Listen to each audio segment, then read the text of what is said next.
Shalom, kiranya berkat Tuhan selalu limpah dalam hidup kita. Hari ini saya akan menyampaikan firman dengan judul Alkitab Firman Allah Tanpa Salah.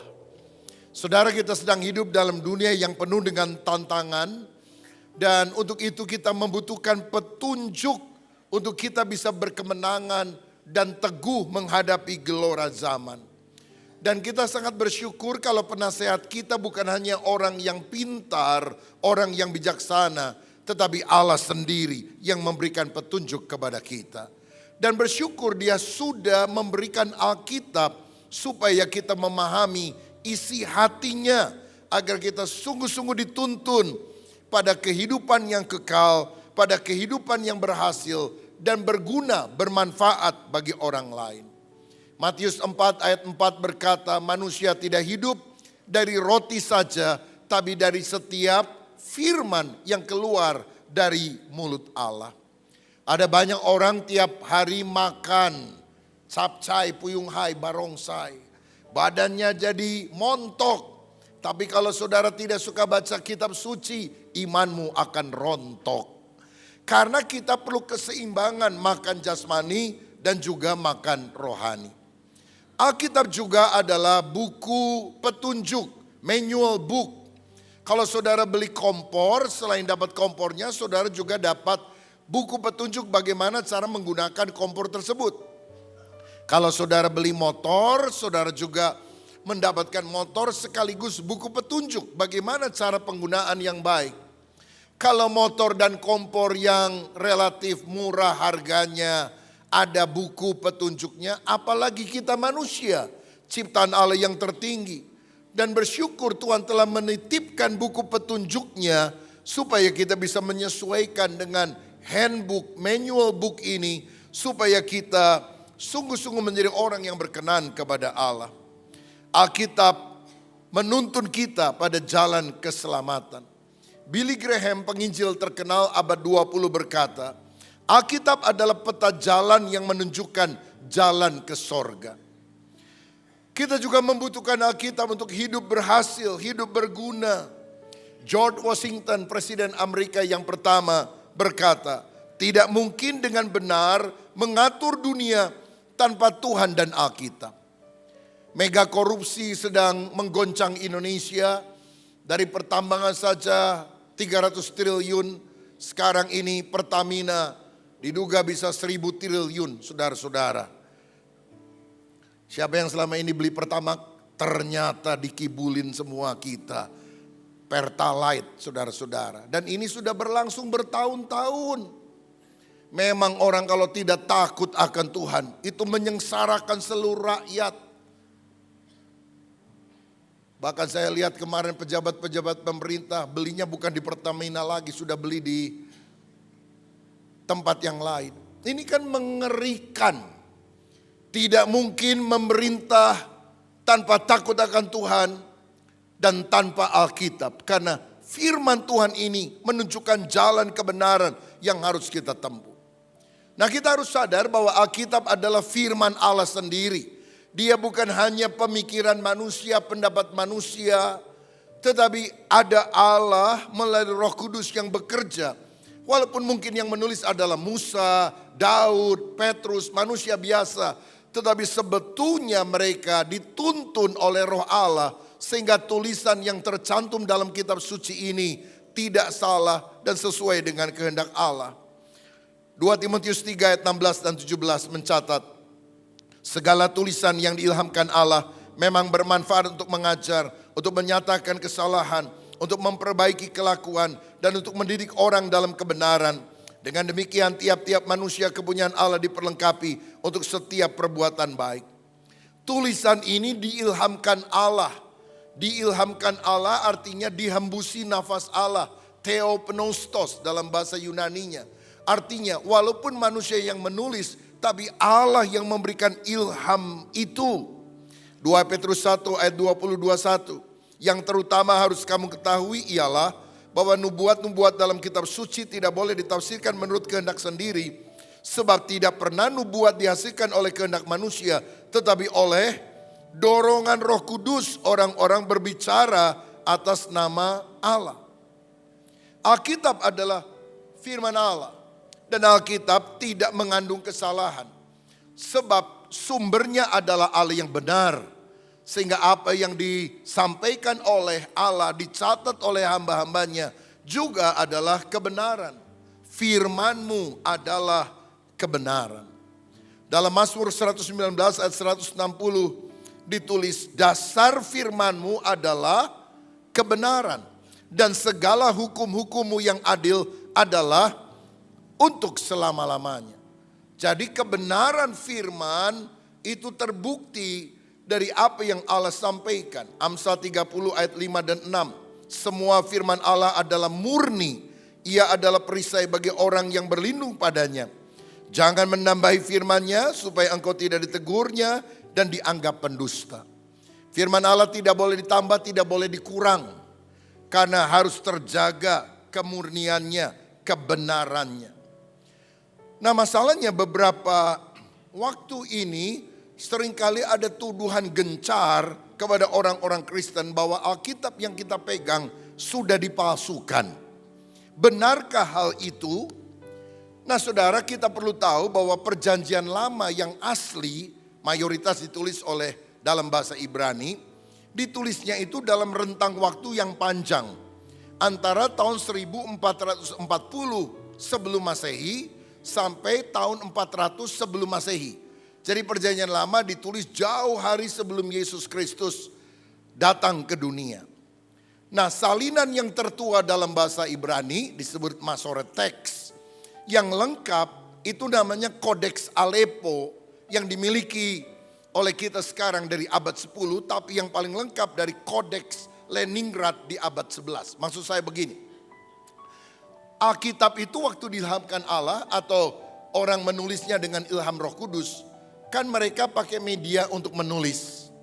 Nah, media yang digunakan itu adalah terutama perkamen, gulungan daripada kulit binatang. Lalu di kemudian hari maju teknologinya menjadi papirus, kertas dari orang-orang Mesir. Tapi saudara tahu nulis di kulit binatang, nulis di kertas itu kan ada jangka waktunya. 100 tahun aja udah lapuk saudara sekalian, atau lebih dari itu lapuk. Makanya tulisan asli itu kemudian sebelum mereka lapuk disalin dan itulah disebut sebagai manuskrip penyalinan kitab suci sehingga kita bisa mendapatkan salinannya di dalam Ibrani, Yunani dan juga terjemahannya termasuk di dalam bahasa Indonesia. Nah, yang paling lengkap khususnya dalam perjanjian lama ya, dari Kejadian sampai Maliahi karena urutan dalam kitab Kristen itu disebut kodeks, artinya kumpulan kitab yang ditemukan di kota Aleppo di Suriah. Tapi yang paling lengkap Kodeks Leningrad karena sekarang ini disimpan di kota Leningrad yang ada di Rusia pada abad 10 dan abad 11. Masalahnya Islam baru muncul abad ke-7. Lalu dia ada beberapa orangnya bilang berarti kitab suci pernah dipalsukan, tidak seperti aslinya karena kita nggak tahu nih abad 8, abad 9, abad 10, abad 11, apa memang abad-abad ini sesuai dengan aslinya. Tetapi saudara sekalian, pandangan bahwa Alkitab khususnya perjanjian lama dipalsukan itu dibantah karena apa? Pada tahun 1946 sampai tahun 1958 secara berkala dalam penggalian arkeologi yang memakan waktu kira-kira 10 tahun, ditemukan gulungan naskah Laut Mati, Dead Sea Scroll di daerah Qumran di Israel yang berasal dari abad kedua sebelum Masehi hingga abad ke-1 sebelum Masehi yang isinya sama dengan salinan yang ada sekarang yang saya sebut tadi Kodeks Aleppo dan Kodeks Leningrad. Saya jelaskan begini. Saudara-saudara, kalau saudara ke Israel dekat Laut Mati ada daerah namanya Qumran. Satu kali ada seorang gembala domba, dombanya itu nyasar saudara. Lari ke sana, dia panggil-panggil gak mau balik. Akhirnya dia ambil batu, dia lempar. Kalau dombanya misalnya di sini, dia lempar lebih jauh ke sana. Supaya batunya ini menyebabkan si domba lari kepada dia. Waktu dia lempar-lempar tiba-tiba dengar dung. Dia pikir suara apa ya? Waktu dia cari, dia temukan di antara lubang-lubang gua tersebut ada tembikar seperti ini. Dan waktu dilihat isinya adalah tulisan-tulisan kuno yang dia tidak bisa pahami. Lalu dibawa kepada otoritas yang mengerti, diterjemahkan dan ternyata ini penemuan kitab suci perjanjian lama yang setelah diteliti oleh radiokarbon dan sebagainya. Ini usianya abad kedua atau abad ke-1 Masehi. Kira-kira 200 tahun sebelum Yesus dilahirkan. Nah saudara-saudara, yang penting buat kita isinya dari yang ditemukan di sana sama yang kemudian manuskrip yang kita miliki abad 10 sama abad 11 persis sama. Artinya ketepatan penyalinan kitab suci itu terjaga selama 12 abad. Kalau Islam muncul abad 7, ada beberapa tuduhan yang bilang dipalsukan karena kita punya teksnya di abad 10, abad 11. Sekarang kita balik lagi ke 12 abad kemudian, 12 abad semula, berarti 1200 tahun, ternyata persis sama tulisan yang kita miliki sekarang yang menjadi dasar dari penerjemahan Alkitab King James Version dalam bahasa Inggris termasuk bahasa Indonesia sama dengan penemuan yang ada di sini. Saya berdoa nanti waktu penemuan pembukaan The Journey, kalau Tuhan izinkan walaupun biayanya besar, saya mau pinjem manuskrip ini saudara dari Israel supaya bisa dilihat oleh orang di Bandung. Doakan ya, supaya kita tahu bahwa ini adalah bukti sejarah yang tidak bisa dibantah. Buat kita intinya Alkitab isinya tidak ada yang dipalsukan. Alkitab adalah firman Allah yang benar.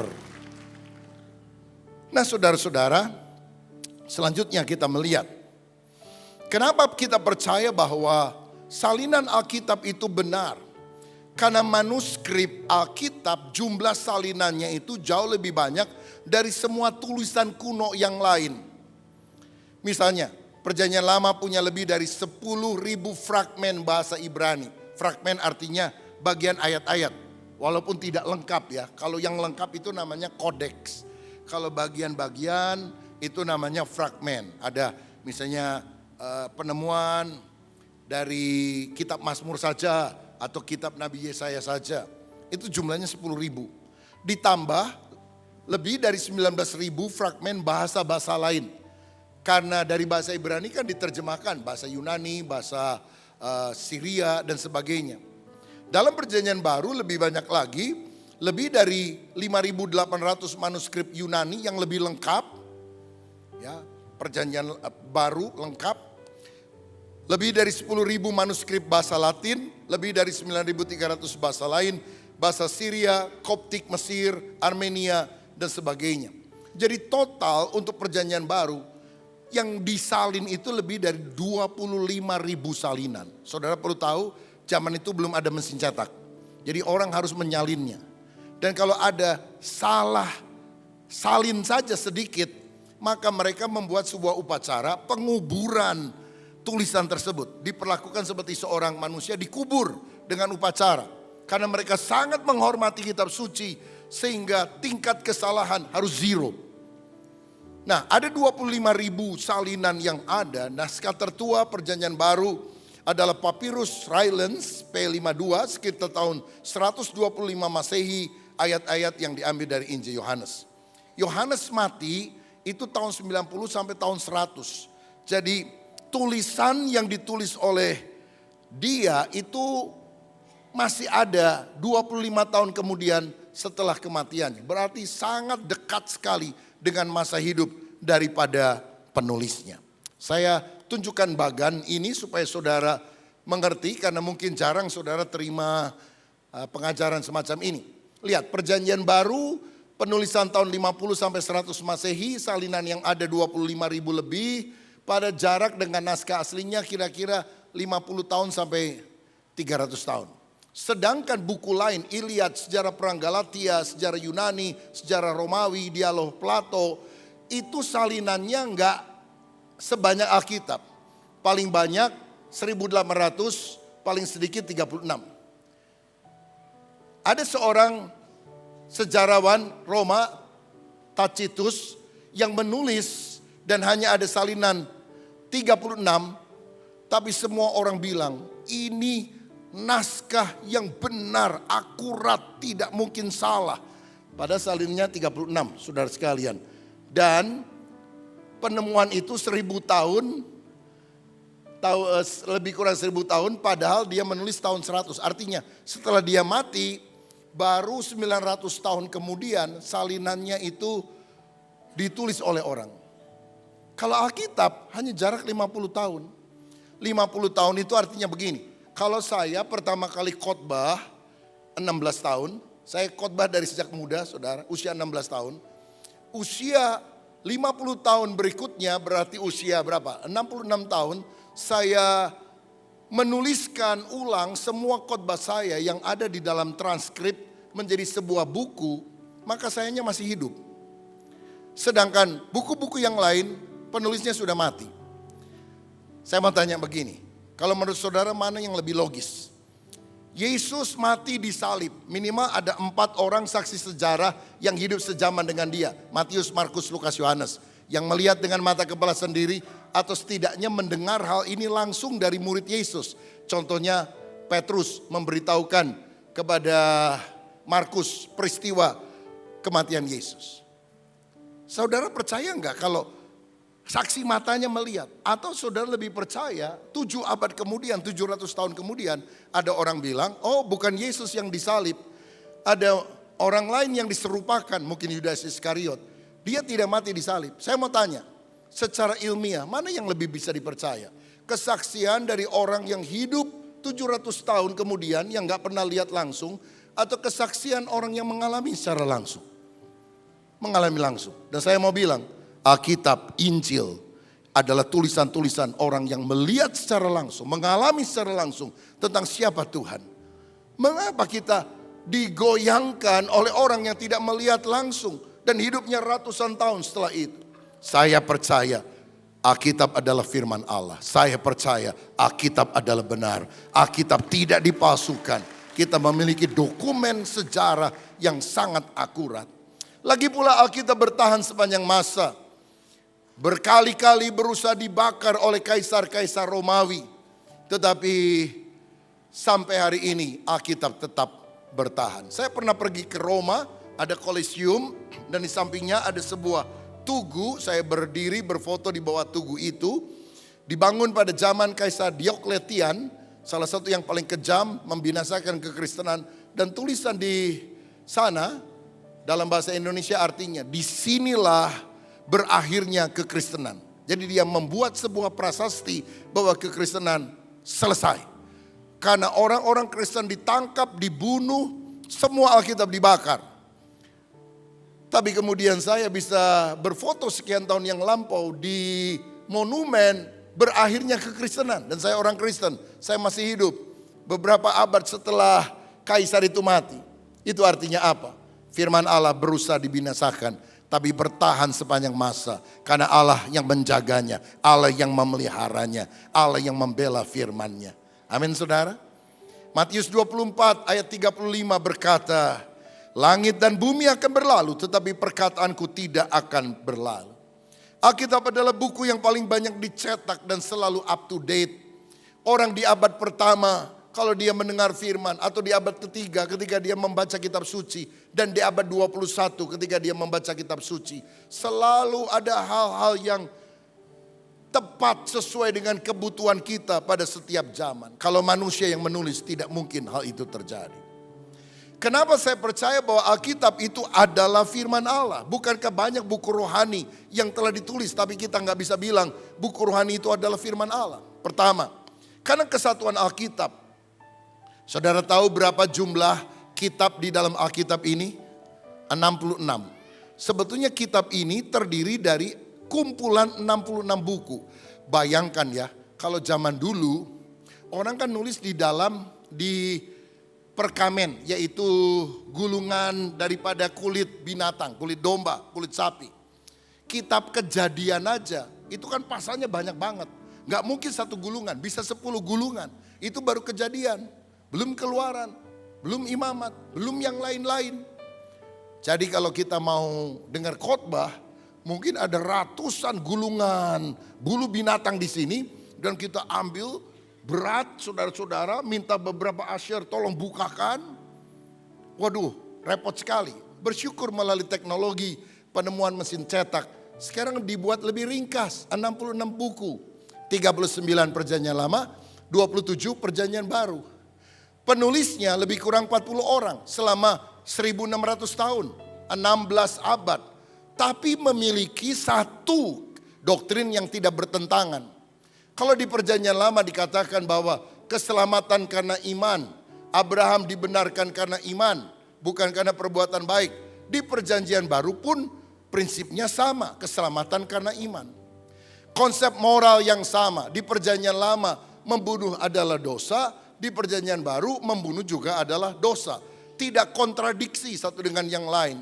Dan yang paling penting, Alkitab pusatnya cuma satu, senternya satu. Yesus juru selamat dunia. Sebab pada waktu manusia jatuh ke dalam dosa, dalam kitab Kejadian saja, pasal 3 ayat 15, sudah ada janji. Dari keturunan wanita Hawa akan muncul seorang Mesias yang akan meremukkan kepala ular, menghancurkan pekerjaan iblis. Jadi Adam menantikan datangnya Mesias, juru selamat itu. Abraham yang hidup sebelum Yesus, Daud yang hidup sebelum Yesus, menantikan kedatangan Mesias itu. Nama Mesiasnya mereka belum tahu, tapi Tuhan sudah janji akan ada juru selamat dunia. Nah saudara-saudara, lalu Yesus datang 2000 tahun yang lampau. Kita baru tahu Mesias itu namanya adalah Yesus. Tapi kan kita nggak hidup sejaman dengan Yesus. Kita hidup 2000 tahun lebih setelah kedatangan Yesus. Berarti kita sekarang memandang ke belakang peristiwa 2000 tahun yang lalu. Yesus telah mati untuk menjadi juru selamat kita. Sedangkan Adam, Abraham, Musa, Daud memandang ke depan. Karena waktu itu Mesiasnya belum datang. Tapi yang dimaksudkan ya itu juga, saudara-saudara. Seperti sekarang orang Yahudi menantikan Mesias kan. Karena mereka tidak percaya Yesus adalah Mesias. Mereka menantikan seseorang yang lain. Dan nanti yang akan disambut sebagai Mesias, kalau menurut Alkitab, si Antikris. Orang Yahudi akan tertipu luar biasa karena menganggap bahwa Antikris adalah Mesias. Baru kemudian karena sengsara yang luar biasa, mereka baru sadar bahwa ternyata Mesias itu adalah Yesus yang pernah mereka salibkan. Maka akhirnya mereka akan bertobat pada akhir zaman. Saudara-saudara, tapi jelaskan yang dijanjikan Mesias. Namanya siapa? Adam belum tahu, Abraham belum tahu. Tapi bersyukur kita yang lahir belakangan, kita tahu Mesias itu namanya adalah Yesus. Jadi pusat seluruh Alkitab adalah pribadi Yesus Kristus. Bayangkan 16 abad nulisnya, 40 orang menulisnya. Kok bisa sama ya garis benang merahnya itu tentang manusia jatuh dalam dosa. Janji tentang juru selamat muncul dan juru selamat lahir namanya Yesus. Dia naik ke sorga akan datang kembali memberikan sorga kepada setiap orang percaya. Coba seandainya saya minta di antara kita yang hadir ada 40 orang yang saya minta jadi volunteer. Saya kasih satu lembar kertas. Tolong ceritakan kisah Sun Gokong siluman monyet. Halaman 1, halaman 2, halaman 3 sampai halaman 40. Saya kasih waktu setengah jam untuk saudara menulis masing-masing satu halaman. Kemudian saya urutkan halaman 1 sampai halaman 40. Saya mau tanya, kira-kira ceritanya nyambung atau enggak? Enggak nyambung. Kenapa? Rambut boleh sama hitam, pikiran berbeda-beda. Tapi kitab suci, penulis yang enggak saling kenal, hidup di tempat yang berbeda, 1600 tahun jangka waktunya, tapi kok benang merahnya sama, sehingga Alkitab ini bisa nyambung. Ada aktor intelektual di balik semuanya. Itulah Allah Roh Kudus yang menuntun firman Allah tidak pernah salah. Dan kita memegang janji Allah yang sangat luar biasa. Yang kedua, kenapa kita percaya Alkitab adalah firman Allah? Karena nilai kebenarannya teruji tepat. Secara sains misalnya. Ada perdebatan bumi itu datar atau bulat. Kalau saya baca Yesaya 40 ayat 22. Dikatakan dia yang bertahta di atas bulatan bumi yang penduduknya seperti belalang. Jadi kalau menurut Alkitab bumi itu bulat saudara, bukan datar. Ya nggak apa-apa kalau ada yang percaya bumi datar, tapi Yesaya bilang bumi itu bulat, begitu. Kemudian orang dulu pikir bumi yang besar ini kok bisa tetap utuh ya, tidak jatuh di dalam kebinasaan. Karena ada tiang-tiang yang menopang. Kenapa kita bisa ibadah di lantai 2? Karena di lantai 1 ada tiang yang menopang. Kenapa saudara di balkon bisa duduk di sana? Karena ada tiang besar ini yang menopang. Nah, bumi ini kan jauh lebih besar dari gedung ini. Kenapa bisa berdiri? Oh, orang zaman dulu bikin gambar bumi yang bulat ini ditopang oleh tiang-tiang. Padahal Ayub 26 ayat 7 berkata, Allah membentangkan utara di atas kekosongan dan menggantungkan bumi pada kehampaan. Bumi itu ada pada kehampaan, vakum. Nggak ada tiang. Kitab Roma berkata bahwa Tuhan menjaga melalui firman-Nya. Bila firman itu ditarik, bumi akan jatuh pada kebinasaan. Hidupku hanya ditentukan oleh perkataanmu. Kenapa bumi masih ada, tidak jatuh pada kebinasaan? Karena ada firman yang diucapkan oleh Tuhan. Bumi jadilah engkau dan tetap di posisimu. Sampai satu kali Tuhan menarik firman-Nya, semuanya akan binasa. Penemuan gelombang radio telah dicatat dalam Ayub 38 ayat 35. Dapatkah engkau melepaskan kilat sehingga sabung menyambung sambil berkata kepadamu ya? Kilat kalau sabung menyambung bisa ngomong ya enggak? Jawabannya kan enggak.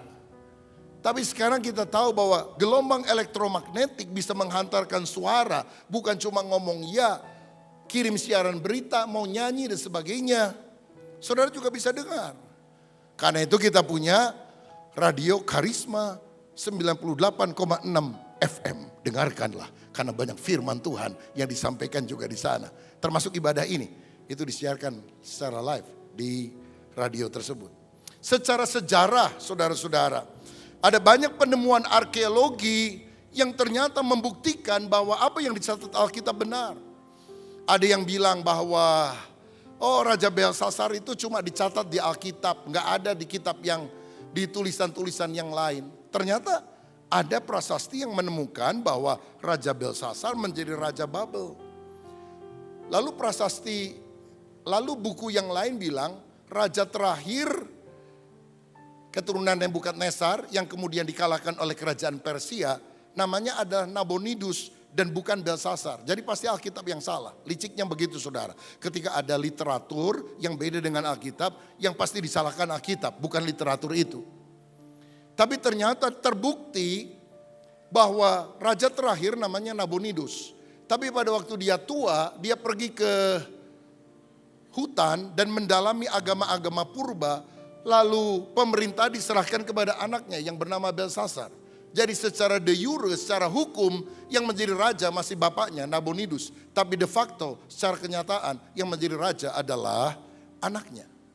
Jadi Alkitab tidak pernah salah. Oh, contoh begini banyak saudara. Kalau saudara mau tahu, masuklah STT Karisma. Karena waktu terlalu singkat untuk menjelaskan dalam sebuah khotbah tentunya. Juga nubuatan-nubuatan di dalam Alkitab. Misalnya Raja Nebukadnezar bermimpi tentang patung besar kepala dari emas melambangkan kerajaan Babel dengan Nebukadnezar sebagai rajanya. Kemudian digantikan oleh dadanya dari perak menggambarkan kerajaan Persia. Kalau Babel itu Irak sekarang, Persia itu Iran. Kemudian bagian perutnya itu adalah perunggu. Mulia, hebat, tapi tidak seperti pendahulunya. Ini Yunani, Alexander the Great pernah menjadi raja.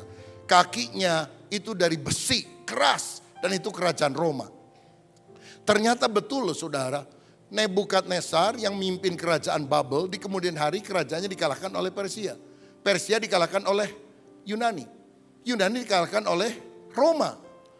Tapi dikatakan tiba-tiba ada batu yang menggelinding dan menghancurkan semuanya.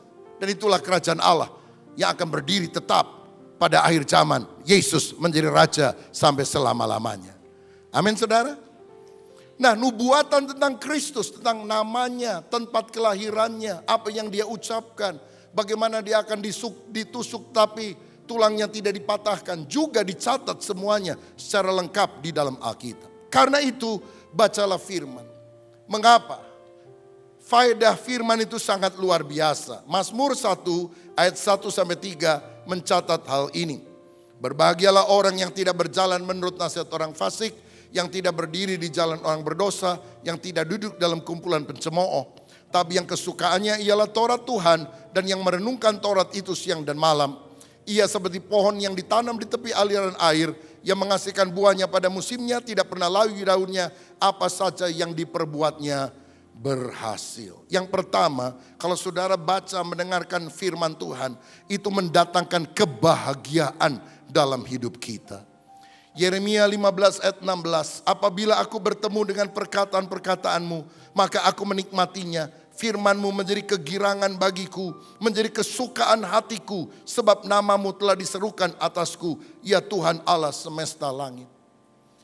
Kalau kita mengalami masalah, tantangan besar, aduh rasanya aku gak tahan ya untuk mengatasi semuanya ini. Kita buka kitab suci. Jangan takut, aku menyertai engkau sampai akhir zaman. Hati kita jadi tenang.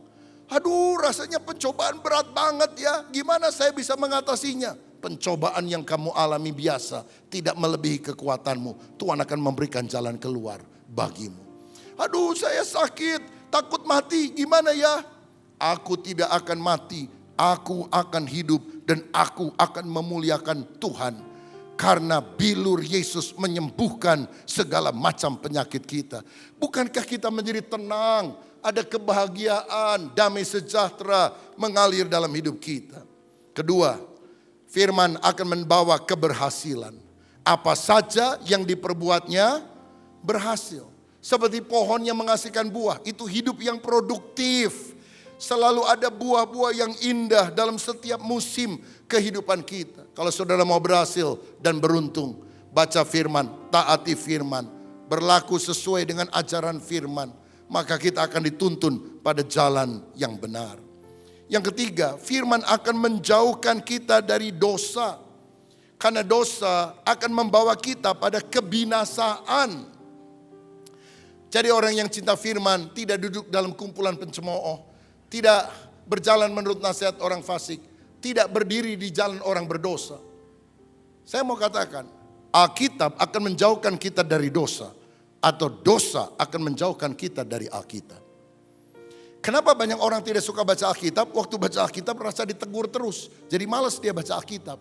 Padahal kalau kita ditegur oleh Tuhan, maksudnya supaya bertobat. Kalau tidak bertobat binasa. Ada orang suka ngerokok. Satu kali dia baca buku. Bahaya merokok bisa mengakibatkan macam-macam penyakit, impotensi dan sebagainya. Dan setelah dia baca buku itu, dia mengambil keputusan, dia berhenti. Sayangnya bukan berhenti merokok, berhenti baca buku, saudara-saudara. Lah ini kan keliru, mestinya dia berhenti merokok, bukan berhenti baca buku. Dosa menjauhkan kita dari Alkitab, atau Alkitab menjauhkan kita dari dosa. Saya ingat satu kali ada sebuah kisah seorang pendeta mengunjungi seorang jemaatnya di sebuah kampung kecil di Amerika Serikat.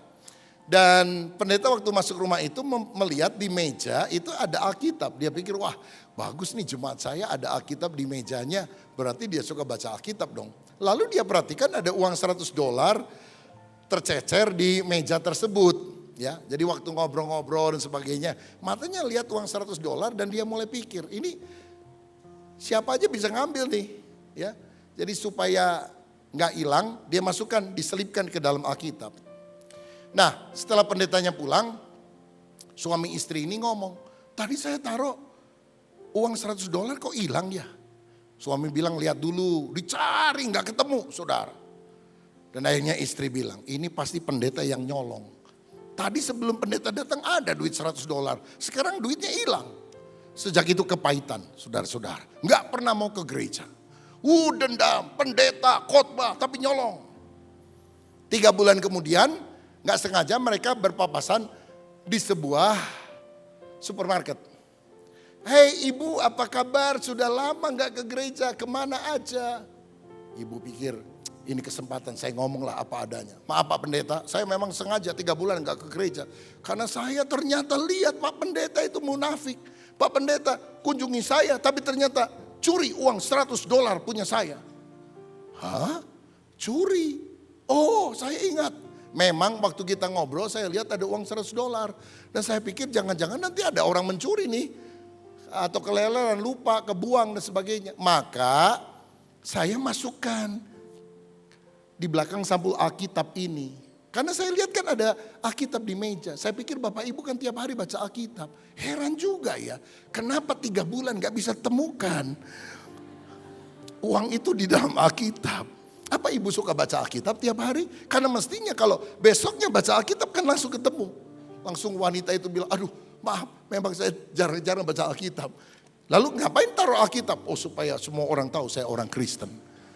Makanya saudara-saudara, Alkitab menjauhkan kita dari dosa, tapi dosa menjauhkan kita dari Alkitab. Haleluya.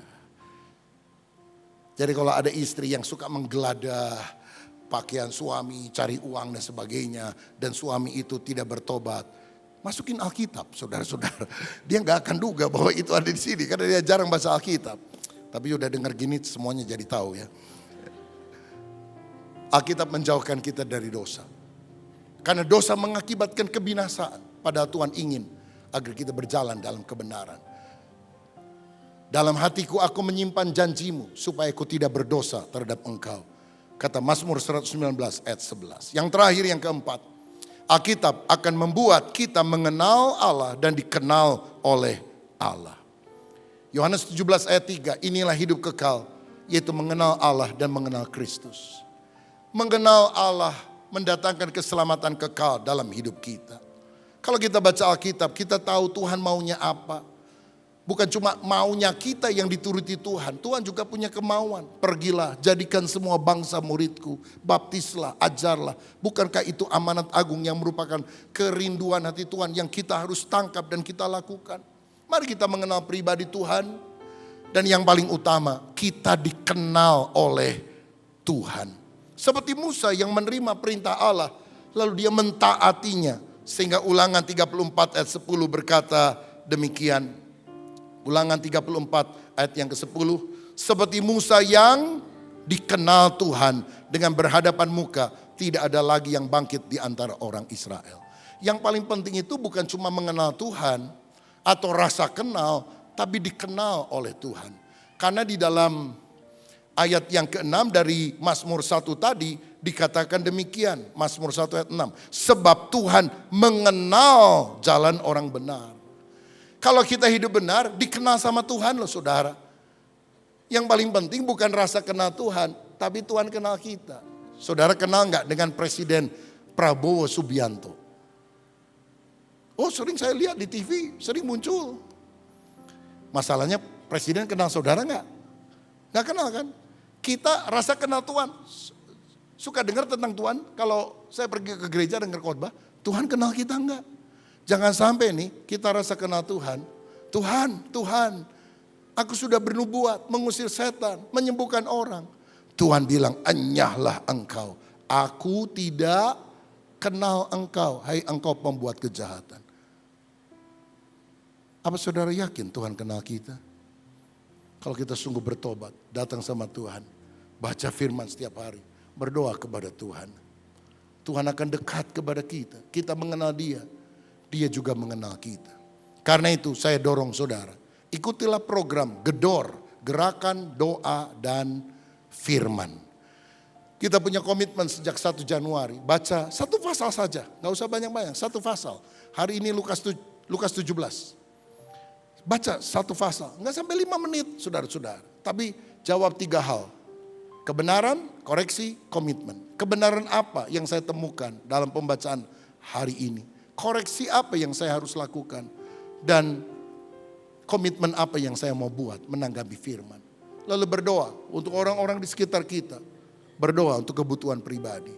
Supaya kita mengenal dan dikenal oleh Allah. Saya berdoa, saudara jadi orang Kristen yang tidak hanya disuapin oleh pendeta waktu saudara dengar khotbah.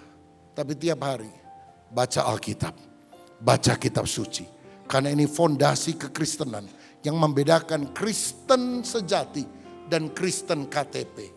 Maukah saudara hari ini mengambil keputusan? Saya mau cinta Tuhan. Yesus adalah firman yang hidup. Alkitab adalah firman yang tertulis. Tidak bisa memisahkan keduanya. Saudara cinta Yesus, saudara baca surat cintanya. Saudara tidak suka baca surat cintanya, engkau kurang mencintai Yesus.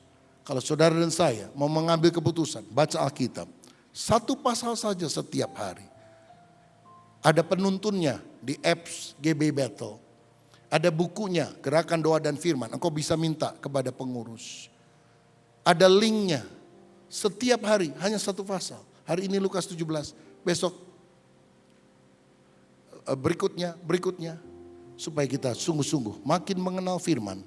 Firman yang tidak mungkin salah. Karena berasal dari Allah yang maha benar. Tuhan Yesus memberkati kita semuanya.